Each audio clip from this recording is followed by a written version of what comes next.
Welcome to the UMB Fueling You video series. Hi, I'm Ellen McIntosh, dietitian at the Student Health Center, and with me here is Haji, a student here at UMB. Today, Haji and I are going to prepare for you a meal that provides as much comfort as it does nutrition.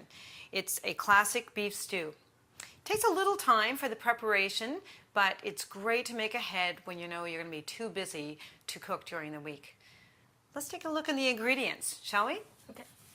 So you can take this recipe in any direction you like. I wouldn't want you to not make it because you don't care for or you don't have one or two of the ingredients. Substitutions work wonderful for this recipe. So first of all is our protein source. This is stewing beef, but you could use pork or chicken, or you could make it vegetarian and use tofu or beans for that. We'll need a little flour for thickening, a little oil for browning the meat.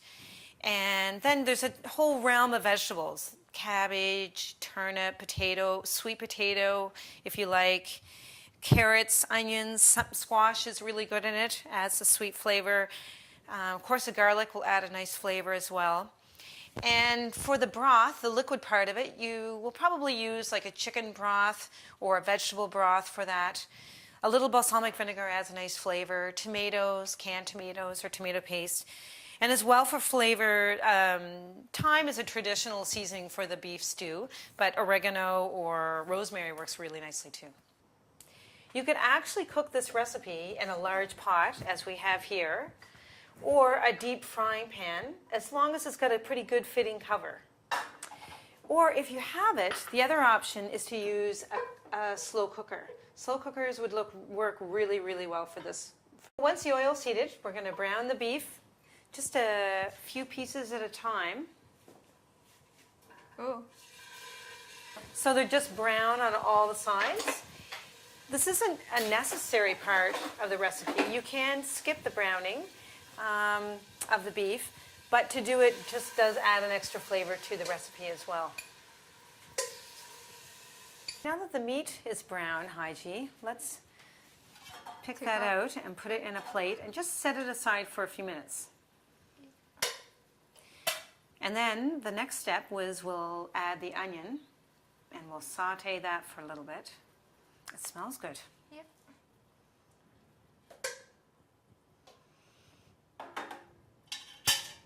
So add onion.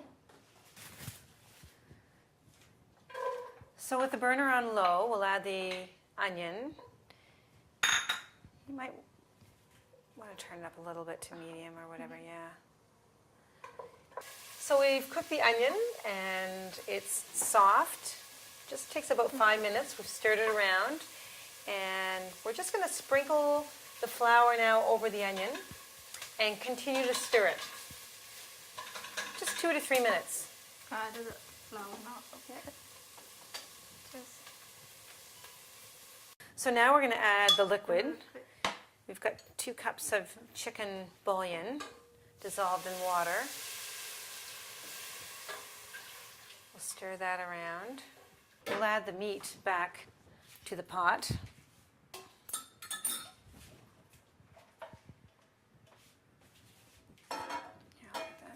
And for seasoning, we'll add a little balsamic vinegar, some pepper and thyme, whatever seasonings. Pepper. Sure.